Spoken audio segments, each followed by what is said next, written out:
Hola, bienvenidos a este nuevo episodio de nuestro podcast Removiendo el Avispero. Este ya es nuestro 7º episodio. La semana pasada dejamos a medias el tema de la reforma electoral propuesta por el presidente de la República, en donde abordamos 2 temas principales. El primero es que los consejeros y las magistraturas, tanto del INE, que ahora se llamaría Instituto Nacional de Elecciones y Consultas, y el Tribunal Electoral respectivamente, serían elegidos popularmente a través del voto, algo que ya se visualizó a través de este micrófono como un desacierto en la intención de la eficacia de ambas instituciones. Y el segundo tema era la desaparición de plurinominales y distritos electorales en el Congreso de la Unión y la aparición de listas electorales propuestas por los partidos para que cada entidad federativa tenga a bien elegir a sus representantes. Tema sobre el cual también se dio un punto de vista y consideramos que aunque suene atractiva la eliminación de congresistas que llegan al Congreso vía plurinominal, pueda claramente perjudicar nuestro sistema democrático. Sobre estos temas de la reforma electoral puede consultar el episodio de la semana pasada. En esta ocasión continuaremos desmenuzando esta iniciativa presentada por el Ejecutivo Federal. Esto claro después del memorioso de la semana. Me presento, mi nombre es Alejandro Carrillo Lázaro y estamos grabando ahora desde la ciudad de Ario de Rosales, municipio michoacano, ubicado al sur de la entidad. Este municipio, además de ser uno de los principales productores de aguacates, es también cuna del primer Supremo Tribunal de Justicia para la América Mexicana. La historia es así. El gobierno insurgente llegó a Ario el 5 de enero de 1815, instalándose en la Intendencia de Ario, la cual, para la época, era considerada una ciudad importante para el tránsito de productos y mercancías provenientes de la Tierra Caliente, con destino para Pátzcuaro, Valladolid y Ciudad de México. Asimismo, era una ciudad que recaudaba cobro de impuestos, además de que su población se apegó al movimiento de independencia. Por lo anterior, en Ario hubo condiciones económicas, geográficas y sociales para asentar el gobierno de la nación mexicana.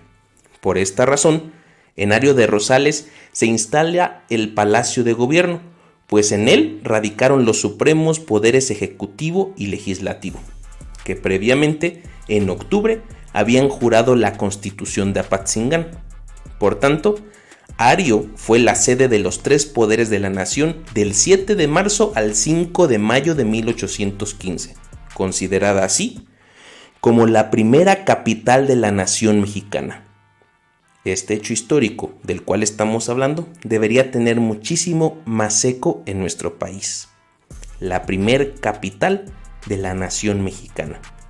Y para quienes les gusta la música, es de aquí, de esta tierra, el cantautor Marco Antonio Solís, el Buki.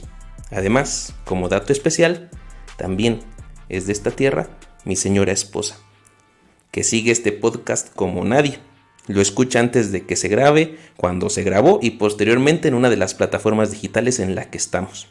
Así que sin más preámbulo, pasamos al memorioso de la semana.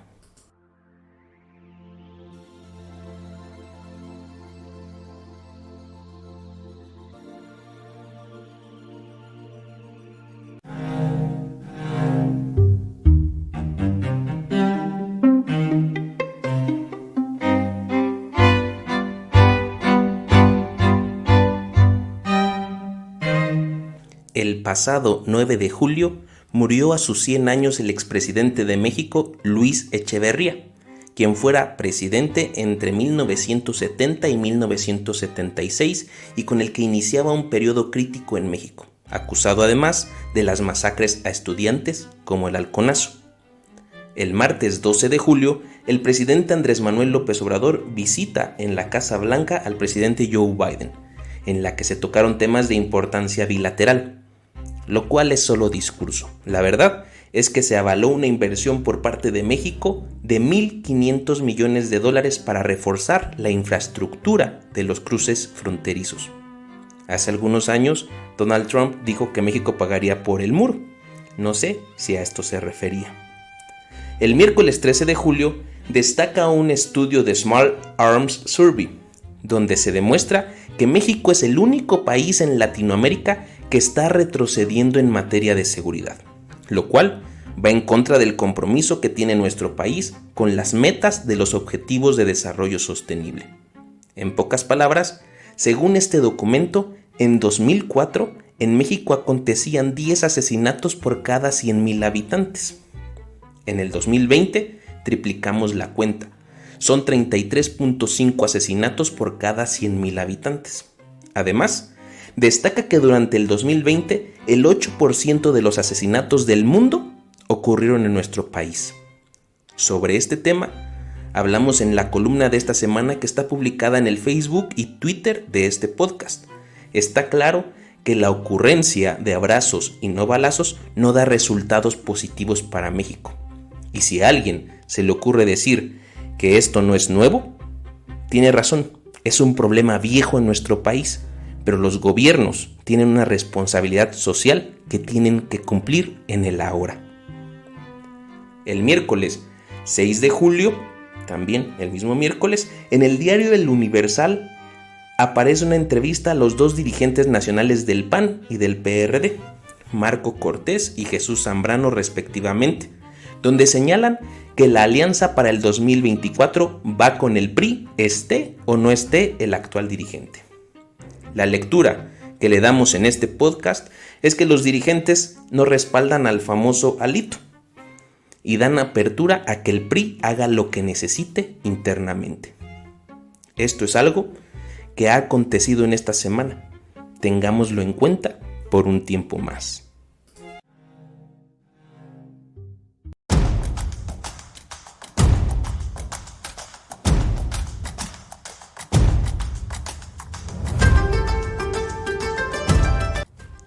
Esta es la segunda parte y última en la que hablaremos sobre la reforma político-electoral propuesta por el presidente de la República y que, como lo dijimos en el episodio anterior, muy pronto iniciarán los foros de consulta sobre el tema, aunque Morena, según, ya los está llevando a cabo. Aquí nos aventamos una opinión sobre algunas partes que consideramos son importantes se promuevan en el debate público. La razón es muy sencilla. Una reforma político-electoral modifica las bases sobre las que está asentado nuestro sistema político. Si un día a un diputado, al presidente o a quien tenga la facultad legislativa se le ocurre decir que el presidente cambia su periodo de 6 a 30 años, esa es una reforma político-electoral y obviamente tendría repercusiones en nuestro sistema político y en lo que nos acontece día a día. Por eso es importante hablar sobre este tema. La iniciativa de reforma, que además estará publicada un enlace en el Twitter y Facebook de este podcast, promueve una reforma al artículo 35 de nuestra Constitución que consiste en elevar a rango constitucional la modalidad del voto electrónico y uso de tecnologías para los procesos electorales. La exposición de motivos dice lo siguiente, abro comillas: cabe advertir que, antes de implementar una votación totalmente electrónica, se deberán ensayar tanto diversas tecnologías como mecanismos de certificación, autenticación y encriptación, así como modelos híbridos que combinen testigos documentales con tecnologías de la información y comunicación, hasta lograr mecanismos que brinden certeza a la ciudadanía en el respeto y conteo de cada uno de los votos. En este sentido, se eleva a rango constitucional la garantía del uso de tecnologías y de la información y comunicación para la emisión del voto, y con ello, hacer más eficaz y asequible el ejercicio de este derecho. Cierro comillas. Sobre este tema, la opinión del avispero es un sentido de aprobación y de apoyo.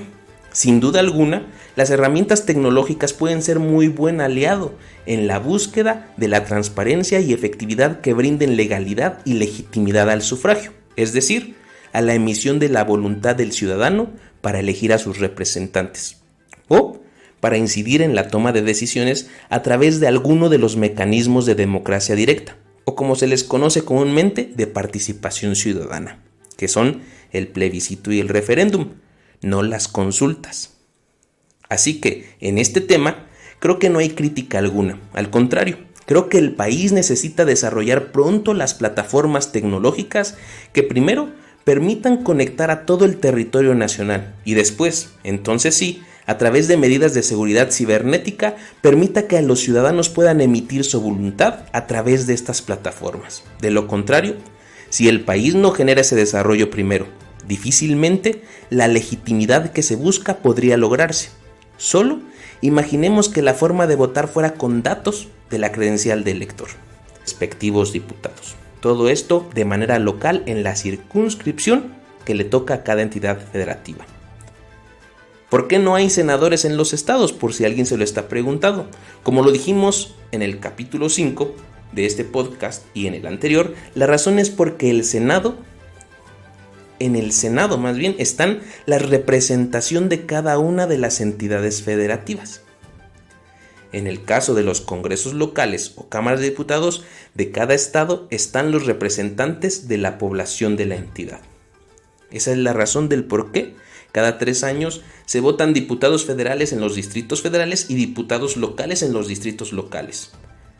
A nivel federal está la representación popular de todo el país y a nivel estatal está la representación popular de la entidad.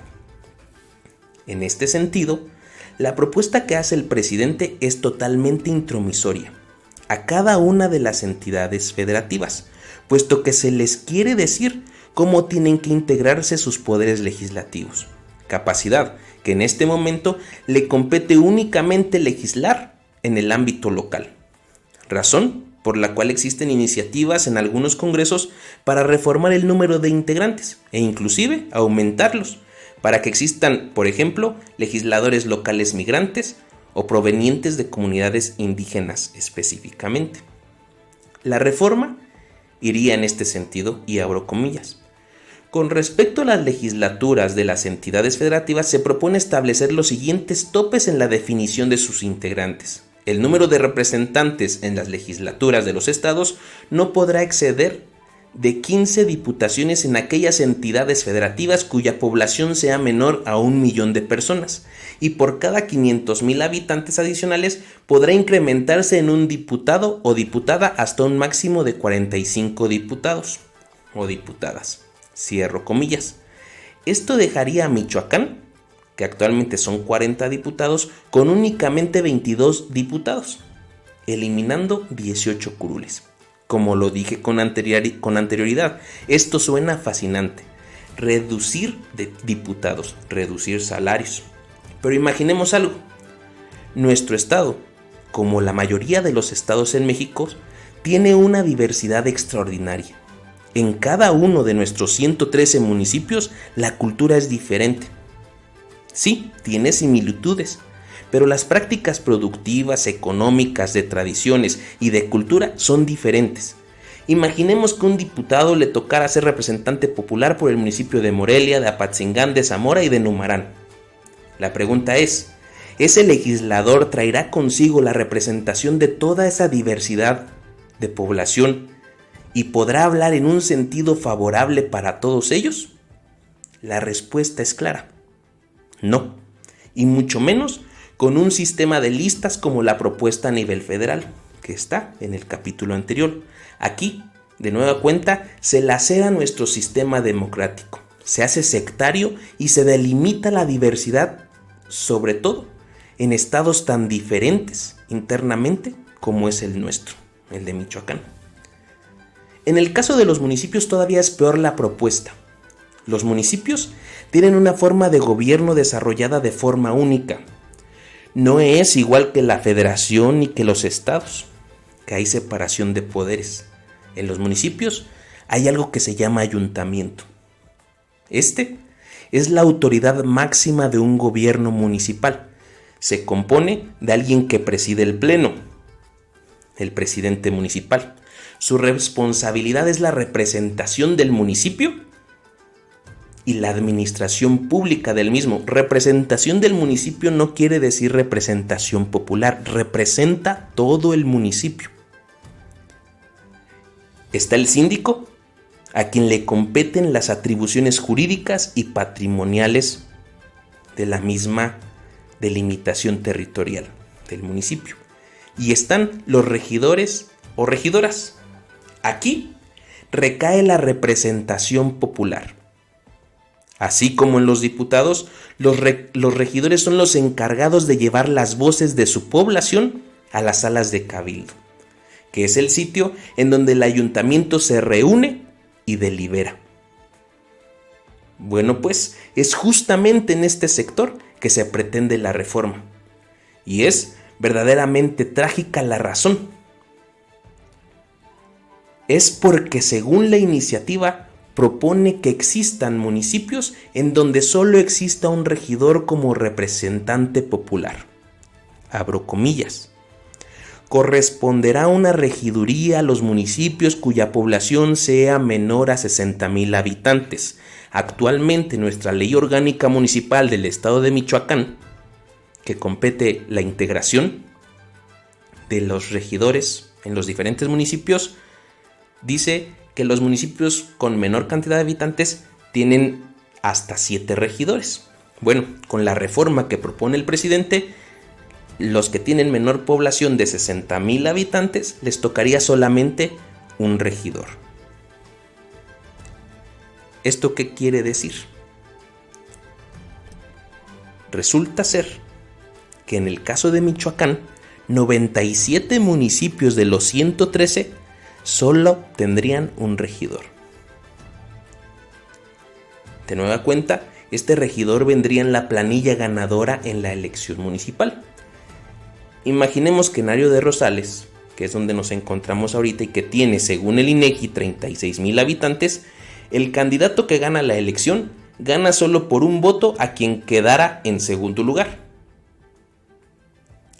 ¿En dónde quedarían representados quienes optaron por un proyecto distinto? De nueva cuenta, esta intromisión por parte de la Federación en los municipios es totalitaria, antidemocrática y antirrepresentativa. Las mayorías en un sistema democrático no pueden ser totalitarias. Su resultado es igual de desgarrador que una tiranía nacida de un dictador.